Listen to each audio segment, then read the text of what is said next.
Evangel ministries നിങ്ങൾക്കായി അവതരിപ്പിക്കുന്ന തിരുവചനം.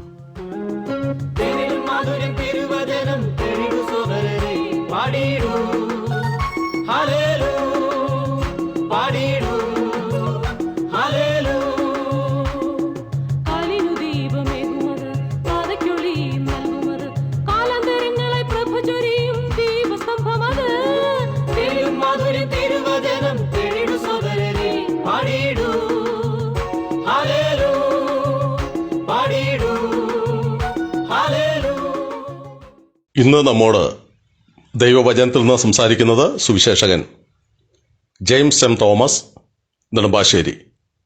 പ്രാർത്ഥനയോടെ ശ്രദ്ധിച്ചാലും.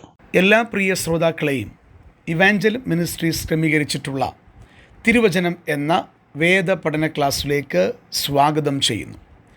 ശമൂവേലിൻ്റെ 1-ാം പുസ്തകത്തെ അധികരിച്ചുള്ള 10-ാമത്തെ എപ്പിസോഡിലേക്കാണ് നാം ഒരുമിച്ച് പ്രവേശിക്കുന്നത്. ദൈവകൃപയിൽ ഒത്തിരി ശരണപ്പെട്ടുകൊണ്ട് നാം ചിന്തിക്കുന്ന വിഷയത്തിൻ്റെ തുടർച്ചയായി മുന്നോട്ട് പോകുകയാണ്. നാം 1-ാം അധ്യായത്തിൽ ഹന്നായുടെ ജീവിതത്തിൻ്റെ വിജയത്തിൻ്റെ കാരണങ്ങൾ എന്തൊക്കെയാണ് എന്നുള്ളതാണ് ഓർത്തുകൊണ്ടിരിക്കുന്നത്. നാം 2 കാര്യങ്ങൾ ദൈവസന്നിധിയിൽ ഓർക്കുകയുണ്ടായി. ഇന്ന് നാം 3-ാമത്തെ വിഷയത്തിലേക്ക് പ്രവേശിക്കുകയാണ്. 3-ാമത്തെ വിഷയം ചുരുക്കമായി ഒരു തുടക്കമെന്ന നിലയിൽ പറഞ്ഞാൽ, ദൈവത്തിൻ്റെ സന്നിധിയിൽ ഹന്ന ദുഃഖങ്ങൾ കൊണ്ട് ചെന്നു എന്നുള്ളതാണ് അവളുടെ വിജയത്തിൻ്റെ ആധാരമായി നമുക്ക് കാണുവാൻ കഴിയുന്നത്. മനുഷ്യൻ്റെ അടുക്കിലേക്കല്ല അവൾ സങ്കടത്തിൻ്റെ ഭാരവുമായി കടന്നു ചെന്നത്. നമുക്ക് സംഭവിക്കുന്ന ഏറ്റവും വലിയ പിഴവുകളിലൊന്ന്, നാം നമ്മുടെ സങ്കടങ്ങളിൽ മനുഷ്യൻ്റെ അടുക്കിലേക്ക് എത്തുന്നു എന്നുള്ളതാണ്. തീർച്ചയായിട്ടും മനുഷ്യൻ്റെ അടുക്കിലേക്ക് നാം എത്തുമ്പോൾ നാം പരാജയപ്പെടുന്നവരായിത്തീരും.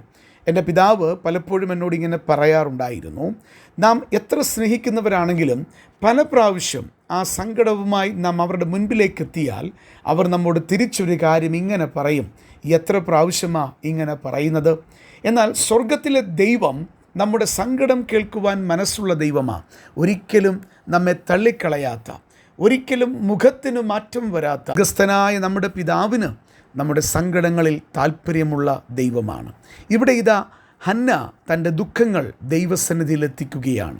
3 വാക്യങ്ങളിലേക്ക് വരുമ്പോൾ 3 പ്രയോഗങ്ങളിലൂടെ നമുക്ക് ഹന്നായുടെ സങ്കടത്തിൻ്റെ ആധിക്യം മനസ്സിലാക്കുവാനായിട്ട് കഴിയുന്നു. നോക്കുക, 1-ാം അധ്യായം അതിൻ്റെ 10-ാം വാക്യത്തിലേക്ക് വരുമ്പോൾ, അവൾ മനോവ്യസനത്തോടെ യഹോവയോട് പ്രാർത്ഥിച്ച് വളരെ കരഞ്ഞു എന്നുള്ളത് കാണുവാൻ കഴിയുകയാണ്. ഇവിടെ ഇതാ ഹന്ന വളരെ കരയുകയാണ്.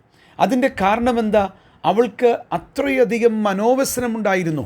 അവളുടെ മനോവ്യസനം അവൾ ദൈവസന്നിധിയിൽ പ്രാർത്ഥനയായി കണ്ണുനീരോടുകൂടെ വളരെ കരഞ്ഞുകൊണ്ട് അവൾ എത്രത്തോളം സങ്കടം അനുഭവിച്ചുവോ അത്രത്തോളം സങ്കടം രക്ഷിതാവിൻ്റെ ദൈവത്തിൻ്റെ കാൽപാദങ്ങളിലേക്ക് അവൾ കൊണ്ടുവരുന്ന കാര്യമാണ് കാണുവാൻ സാധിക്കുന്നത്. പ്രിയ സഹോദരങ്ങളെ, നമുക്ക് ഈ മാതൃക അനുകരിക്കേണ്ടതായിട്ടുണ്ട്. നമ്മുടെ സങ്കടങ്ങൾ, നമ്മുടേതായ ദുഃഖങ്ങൾ, നമ്മുടെ ജീവിതത്തിൻ്റെ വിവിധ പ്രതിസന്ധികളിൽ നാം മനുഷ്യൻ്റെ മുൻപാകെ കരഞ്ഞാൽ തീർച്ചയായിട്ടും അവർ തിരിഞ്ഞു നിൽക്കുന്ന, നമ്മെ പരിഹസിക്കുന്ന ഒരു ദിവസം വരും എന്നുള്ളത് നമ്മുടെയൊക്കെ അനുഭവങ്ങളിൽ ചിലതാണല്ലോ.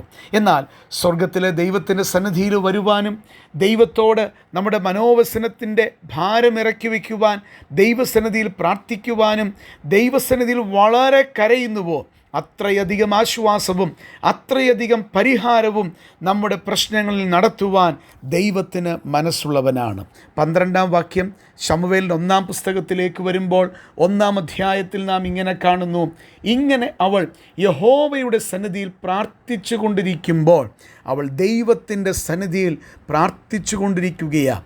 അവൾ തുടർമാനമായി തൻ്റെ ഭാരം ദൈവത്തോട് പറയുന്ന അനുഗ്രഹീതമായ ചരിത്രമാണ് കാണുവാൻ കഴിയുകയാണ്.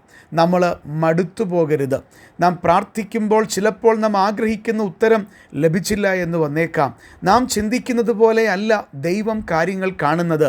എന്നാൽ ഒരു കാര്യം സത്യമാണ്, ദൈവം ദോഷത്തിനായി ഒന്നും ചെയ്യുകയില്ല. തൻ്റെ മക്കളുടെ ജീവിതത്തിൽ അനുഗ്രഹത്തിനു വേണ്ടിയതു മാത്രമേ, നന്മയ്ക്കു വേണ്ടിയതു മാത്രമേ ദൈവം അനുവദിക്കുകയുള്ളൂ ഇരിക്കേയുള്ളൂ. അത് ഇന്ന് നമുക്ക് തിരിച്ചറിയാൻ കഴിയുന്നില്ല എന്ന് മാത്രം. എന്നാൽ നിത്യതയിൽ ചെല്ലുമ്പോൾ ദൈവം ചെയ്തതൊക്കെയും നന്മയ്ക്കാണെന്ന് തിരിച്ചറിഞ്ഞ് കർത്താവിനെ സ്തുതിക്കുന്ന അനുഗ്രഹീതമായ സമയങ്ങൾ നമ്മുടെ മുൻപിലുണ്ട് എന്നുള്ളത് മറക്കരുത്.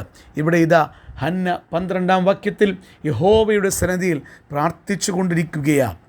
അവൾ മടുത്തു പോകാതെ തൻ്റെ ഭാരം ദൈവത്തോട് പറയുന്നു. മൂന്നാമത്തെ പ്രയോഗം 15-16 വാക്യങ്ങളിലാണ് നമുക്ക് കാണുവാൻ കഴിയുന്നത്. എന്താണ് നമ്മളിവിടെ കാണുന്നത്? നാം വായിക്കുന്നു, യജമാനനെ, ഞാൻ മനോവ്യസനമുള്ളൊരു സ്ത്രീ. എന്നിട്ട് താഴേക്ക് വരുമ്പോൾ യഹോവയുടെ സന്നിധിയിൽ എൻ്റെ ഹൃദയം ഞാൻ പകരുകയത്രേ ചെയ്തത്. വീണ്ടും താഴേക്ക് വരുമ്പോൾ അടിയൻ സങ്കടത്തിൻ്റെയും വ്യസനത്തിൻ്റെയും ആധിക്യം കൊണ്ടാകുന്നു സംസാരിച്ചത് എന്ന് കാണുവാൻ കഴിയുകയാണ്.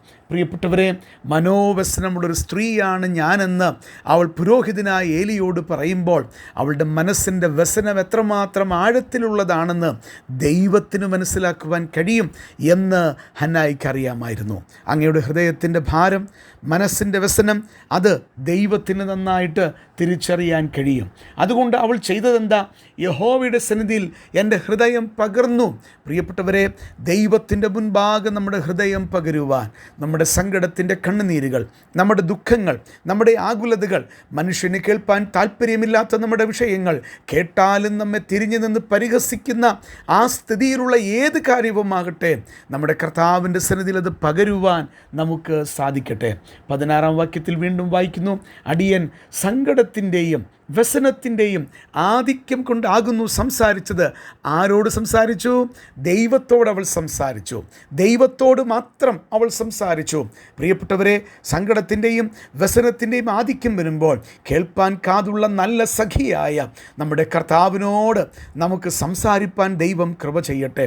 പ്രിയപ്പെട്ട വിശ്വാസിയെ, അങ്ങയുടെ ജീവിതത്തിൽ ഇനിയും ഈ പാഠമൊന്ന് പഠിച്ചില്ലെങ്കിൽ ഇനിയുമെങ്കിലും പഠിക്കണം.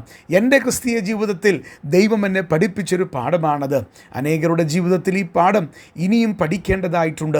നമ്മുടെ സങ്കടത്തിൻ്റെ ആധിക്യം, വ്യസനത്തിൻ്റെ ആധിക്യം, ശുശ്രൂഷ രംഗങ്ങളിലെ പ്രയാസങ്ങൾ, നമ്മെ വേണ്ട എന്ന് പറഞ്ഞിട്ടുള്ള രംഗങ്ങൾ, ഇതൊക്കെ നമ്മുടെ ജീവിതത്തിൽ വന്നിട്ടുണ്ട്, ഇനി വരികയും ചെയ്യും. അപ്പോഴൊക്കെ നാം മനുഷ്യൻ്റെ മുഖത്തേക്ക് നോക്കി നിരാശപ്പെടുകയല്ല, ദൈവത്തോട് പറയുവാൻ, എൻ്റെ കർത്താവേ, എൻ്റെ സങ്കടം, എൻ്റെ വ്യസനം, അതിൻ്റെ ആധിക്യം, അത് കണ്ണുനീരായി നിൻ്റെ പാദത്തിൽ ഞാൻ അർപ്പിക്കുന്നുവെന്ന് പറയുമ്പോൾ ആ നല്ല തമ്പുരാൻ തൻ്റെ സ്നേഹമാർന്ന കരങ്ങൾ കൊണ്ട് നമ്മെ ചേർത്ത് പിടിക്കുന്ന ദൈവമാണ്. ദൈവത്തിന് സ്തോത്രം. എന്നെ ശ്രദ്ധിക്കുന്ന ആരെങ്കിലും ജീവിതത്തിൽ നിങ്ങളുടെ വീണ്ടെടുപ്പുകാരനായി കർത്താവിനെ കണ്ടിട്ടില്ലെങ്കിൽ വലിയ നഷ്ടമാണ്.